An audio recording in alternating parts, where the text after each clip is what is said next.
G'day and welcome back to Matt's workshop. I've got a load of pallets that need recycling, and what I like to do is turn them into furniture. Today what I've got for you is a simple bench seat. It can be used indoors or outdoors. We've got a party coming up soon and we need a few extra seats to seat those guests outside while we have a barbecue.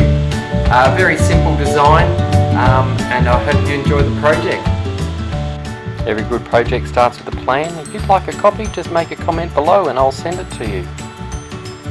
After stripping the pallets down, I plane the boards on each side and also along the edges. Each board is approximately 10 centimetres or 100 millimetres wide and 17 millimetres thick. The next job is to laminate these boards together. Setting the boards up on the bench, I use a square to mark the place where I'd like the biscuits to be in the edges of the board. Also need to set the biscuit joiner up so that it cuts its slot central to the edge of the board. Measuring the thickness of the board, adjust the side of the biscuit joiner and make sure that the plate is 90 degrees. Safety equipment on, and then lining up where you've marked out where you want the biscuits, plunge the biscuit joiner in to make those cuts. This process will need to be repeated on all edges of the board, and once ready they will be ready to biscuit and glue together, leaving to dry for several hours. Two of these lengths will be required, the first one for the seat and the second one will be cut down to make the legs.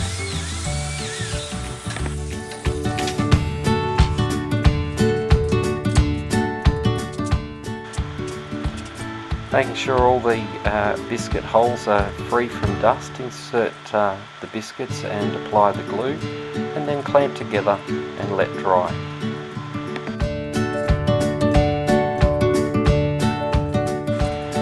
Man alive, the temperature's over 30 degrees Celsius and it's far too hot in this shed. I think it's time to hit the beach.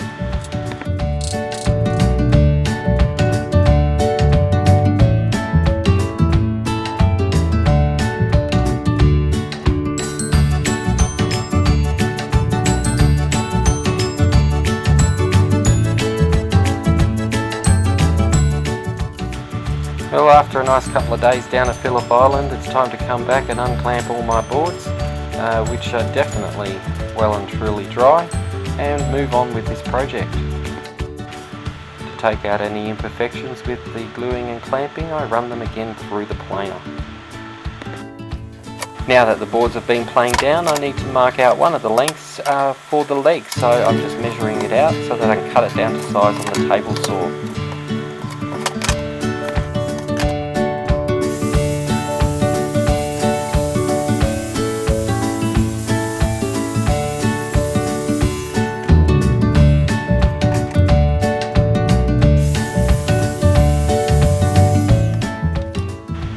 The next job is to mark out the centre of the board so I can draw an arch. I'm going to use a tin lid to draw the arch. It just makes it easier than using a compass, and I definitely can't draw an arch freehand.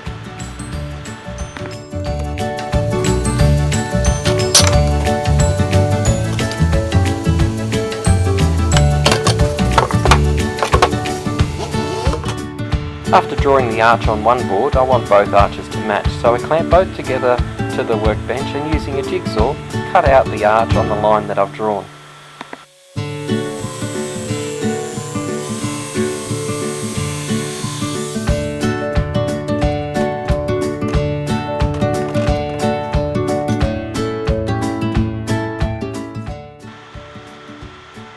The next thing is just to use the same tin lid and make curves on the stringer section that I've cut down.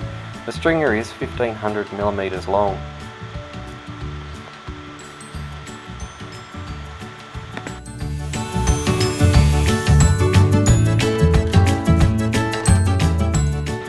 Next I mark out where the stringer is going to join in with the legs, so I mark that in on the stringer. Measure again the thickness of the board to make sure that I've got my measurements right, so that I can transfer that onto the stringer and the joint should be a nice snug fit.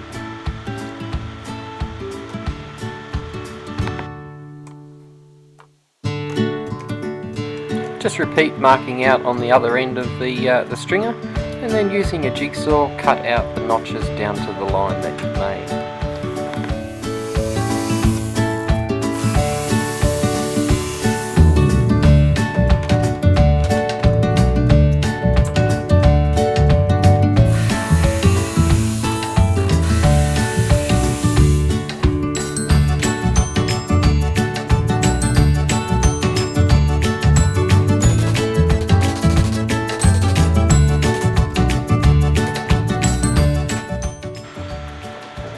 I use a chisel just to cut out the notches.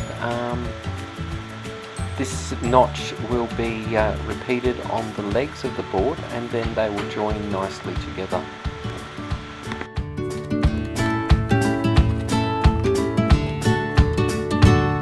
Just checking with the thickness of the leg that I have a nice snug fit.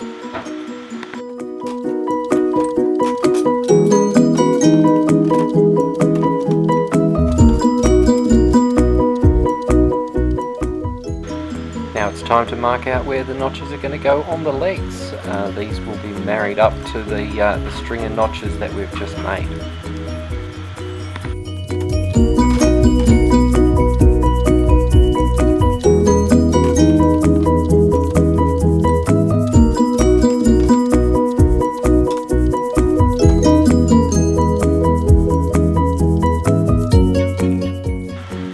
Way I found to transfer the measurements was to lay the boards end to end, mark them down, and then using a square mark the lines down. Again, using the jigsaw, just cut the lines down to the line that you've made, and then use a chisel to pare and chip out those notches.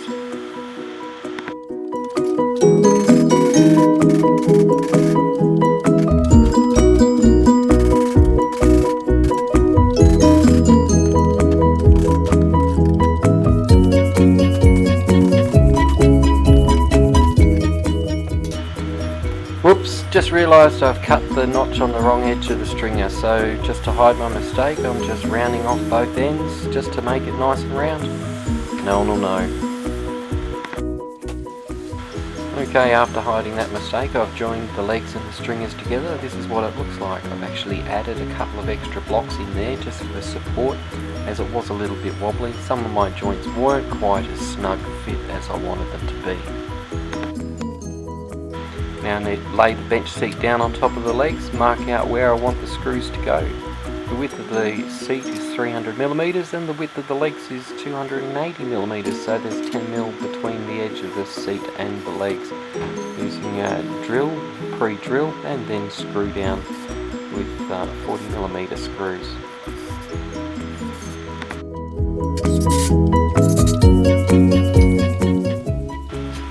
Then using the same tin lid so that I've got the same arch, I use that to mark on the edges of the boards, and then using a jigsaw cut it out.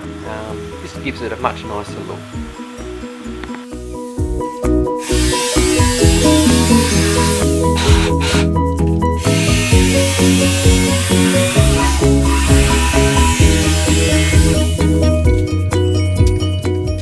Now it's time for filling holes. This is recycled timber, so there's no holes from where they were joined to the pallet.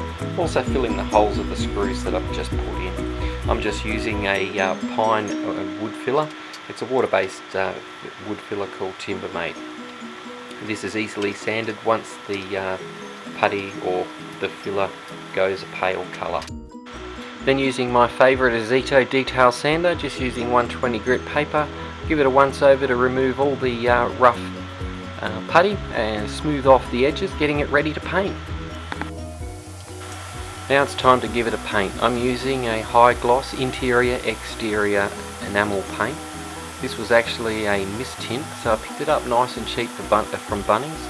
Sometimes painting can be the most expensive part of the project, especially when you're using recycled materials. Giving it 2 coats and it's ready.